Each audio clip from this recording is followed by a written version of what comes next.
Kisah ini berlatar di sebuah SMA elit di Thailand, tepatnya di kelas 12A. Kelas ini dikenal sebagai gudangnya anak-anak cerdas, berbakat, dan memiliki solidaritas yang tampak sangat kokoh sekali.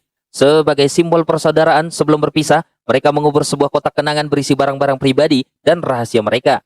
Mereka berjanji akan membukanya kembali saat waktu yang tepat tiba. Sebuah janji yang tanpa mereka sadari akan menjadi pembuka kotak Pandora dari masa lalu yang kelam. 12 tahun yang berlalu, anak-anak kelas 12A ini tumbuh menjadi orang-orang sukses di puncak karir mereka. Acara reuni pun digelar dengan megah. Di sana ada Putri sang pramugari cantik yang menjadi pusat perhatian. Bea si pemilik perusahaan kosmetik raksasa, Wito sang insinyur teknik di perusahaan negara, serta Randy fotografer ternama yang hidup bergelimang harta. Tak ketinggalan Nanda, atlet binarigawan, peraih emas, dan Dr. Kai, pemilik rumah sakit swasta yang sangat kaya. Namun bintang utama malam itu adalah Ardi dan Rera, pasangan yang sudah memadu kasih sejak berseragam sekolah hingga akhirnya menikah. Bahkan Rera rela melepaskan karir eksekutifnya hanya demi berbakti pada Ardi yang kini berprofesi sebagai seorang pilot. Di tengah suasana hangat, sebuah perdebatan kecil muncul antara Pendi dan Wito. Mereka berselisih tentang jumlah siswa di kelas. Wito bersikeras hanya ada 30, sementara Pendi merasa yakin ada 31 orang.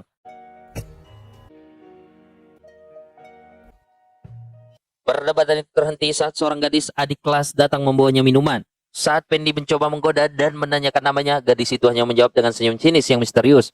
Coba kakak ingat-ingat lagi siapakah namaku, sebelum akhirnya menghilang di keramaian.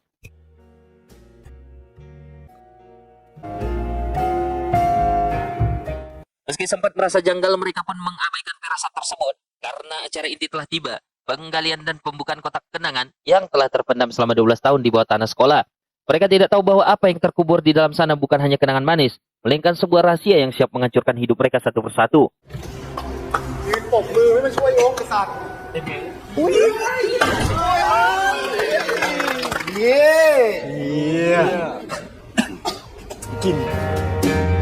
Suasana nostalgia menyelimuti saat Wito dengan bangga membentangkan bendera sekolah yang penuh dengan tanda tangan seluruh siswa kelas 12A.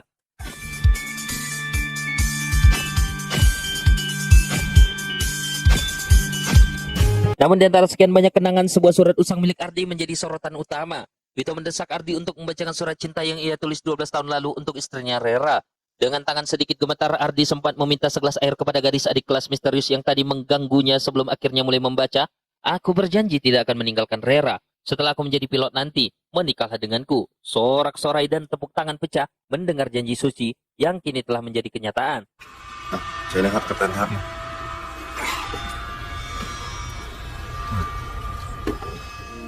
Tak mau kalah, Rera pun memiliki surat balasan untuk Ardi dengan sampul yang menyimpan pesan ganjil. Bersama kita hidup, meninggalkanku kau mati. Meski terdengar sangat puitis bagi teman-temannya, Ardi merasakan ada nada ancaman yang terselip di dalamnya. Saat Ardi membacakan isinya, Rera mengungkapkan rasa terima kasihnya kepada Ardi, seolah-olah memaafkan kesalahannya. Kalimat-kalimat itu membuat Ardi merasa tidak tenang, seolah ada rahasia besar di masa lalu yang sedang dicoba diingat oleh istrinya.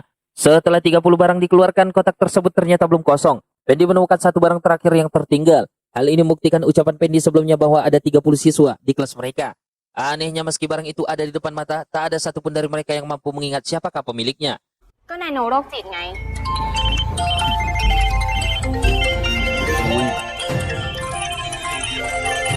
นันโนเองนันโนไงนันโนเองนันโนไงนันโนเองนันโน Keningan itu pecah saat ponsel seluruh alumni berdering serentak secara misterius. Sebuah suara muncul mengungkapkan identitas yang hilang itu, yaitu Nano. Dia adalah murid pindahan yang masuk di pertengahan semester kelas 10. Ternyata gadis adik kelas yang menyamar dan membawakan mereka minum sejak tadi adalah Nano, yang kini kembali untuk menuntut ingatan mereka. Masa lalu pun berputar kembali. Nano dikenal sebagai murid pendiam yang selalu mengisolasi dirinya. Dia jarang bergaul karena selalu menghabiskan waktu mengobrol melalui telepon dengan pacar rahasianya yang bernama Wildan. Teman-teman sekelasnya dulu sering mengejek Nano dan menganggap sosok Wildan hanyalah hayalan belaka. Namun keraguan itu mulai memudar saat momen Valentine tiba. Ketika Rera mendapatkan buket bunga kecil dari Ardi, Nano justru mendapatkan kejutan yang jauh lebih besar. Masa lalu kelas 12 saat ternyata menyimpan sejarah kelam tentang kekejaman. Saat momen Valentine, ketegangan antara Nano dan Rera memuncak. Nano secara mengejutkan menerima buket bunga raksasa yang jauh lebih mewah daripada milik Rera. Alih-alih bangga, Nano justru menyindir bahwa jika Wildan benar-benar mencintainya, ia akan datang langsung. Nano mencoba memberikan bunga itu kepada Rera agar ia tidak iri, namun Rera menolaknya mentah-mentah.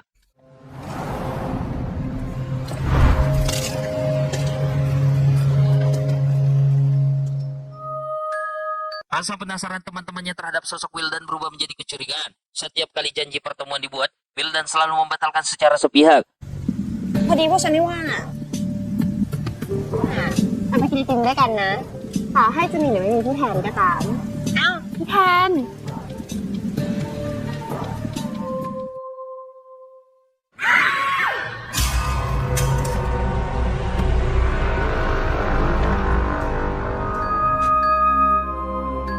Hal ini membuat Nano terpukul dan sering menangis di toilet. Kesempatan itu digunakan oleh Rera untuk menggeledah ponsel milik Nano. Hasilnya mengejutkan, tidak ada nama Wildan di daftar kontak, pesan maupun riwayat panggilan. Sejak saat itulah seluruh kelas meyakini bahwa Wildan hanyalah tokoh fiktif, hasil halusinasi Nano. Label dari gadis halu pun melekat pada Nano, dan neraka dunia dimulai. Kelas 12A yang diisi anak-anak cerdas, rupanya adalah perundung yang kebal hukum karena kedekatan mereka dengan guru. Nano menjadi sasaran empuk, mulai dari dilempari kertas, dihajar dengan bola basket, hingga mejanya dipenuhi dengan makian kasar. Puncaknya fisik Nano disiksa hingga hancur, namun tak ada satupun teman sekelasnya yang peduli. Luka fisik dan batin itu memaksa Nano keluar dari sekolah dan menghilang tanpa jejak, sampai malam reuni itu. แล้วอยู่มาวันหนึ่งนางก็ไปโดนใครตบมาไม่รู้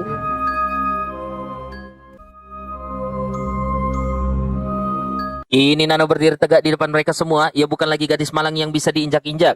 Kalian bilang merindukanku kan? Aku kembali untuk kalian, ucapnya dengan nada dingin yang menusuk tulang. Penampilan Nano yang berubah drastis membuat teman-temannya tertegun, seolah mereka amnesia terhadap kekejaman yang pernah mereka lakukan. Vito mencoba mencairkan suasana yang kaku dengan bertanya tentang pekerjaan Nano saat ini. Dengan senyum yang sulit diartikan, Nano menjawab bahwa ia masih sering berbicara sendirian. Namun itu bukan sekedar jawaban santai. Itu adalah aba-aba bahwa malam ini Nano tidak datang untuk mengenang masa lalu, melainkan untuk menuntaskan balas dendam yang telah ia pendam selama 12 tahun, satu demi satu.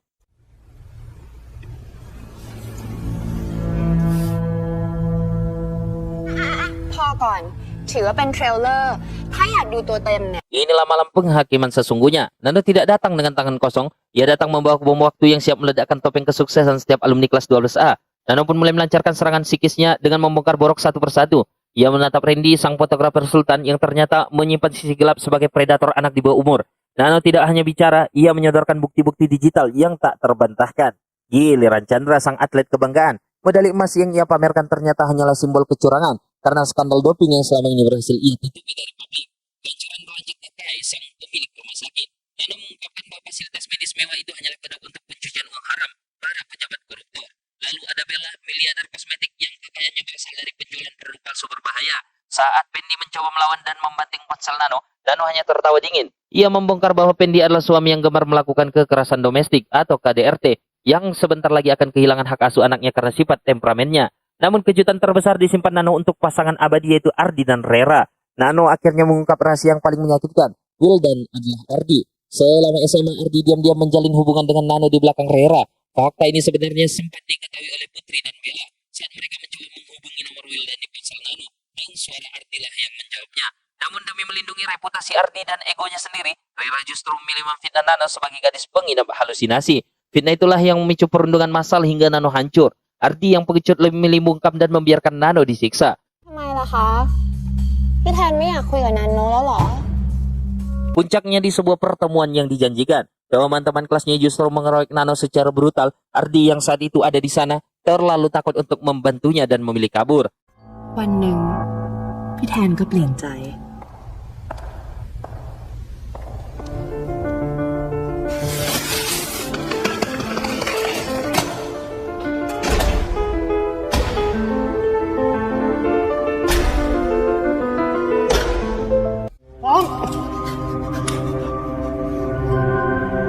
อย่าทิ้งเฟิงนะ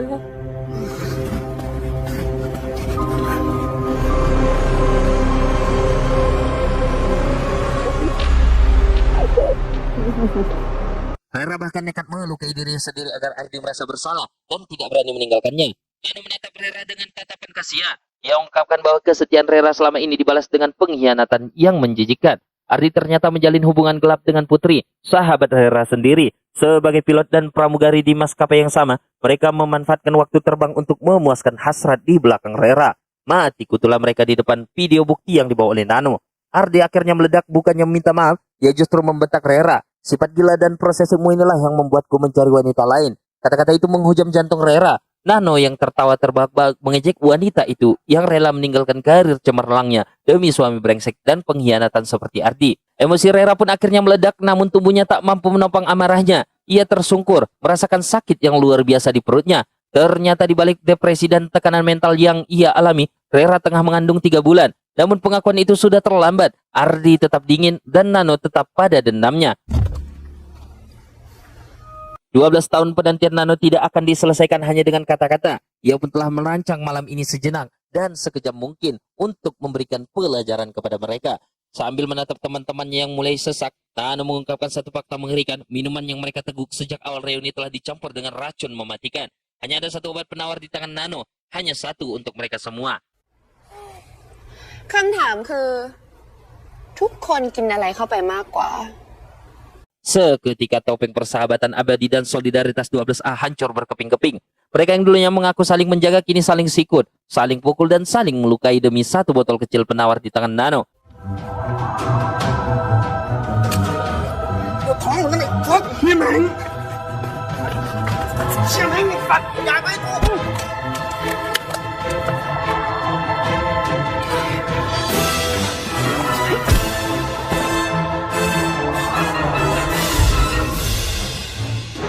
Pemandangan itu menjadi kepuasan batin bagi Nano melihat sifat asli manusia-manusia cerdas yang sok sombong ini di saat dihadapkan pada maut dan pilihan yang sulit.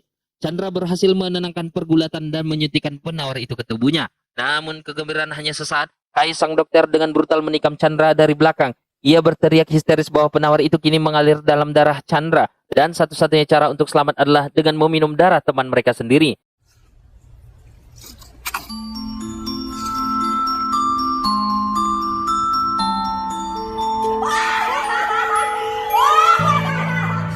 Khổ จริงๆทุกคนนั่นน้องอดขำไม่ได้อ่ะ Malam reuni itu pun berubah menjadi ladang pembantaian yang menjijikan.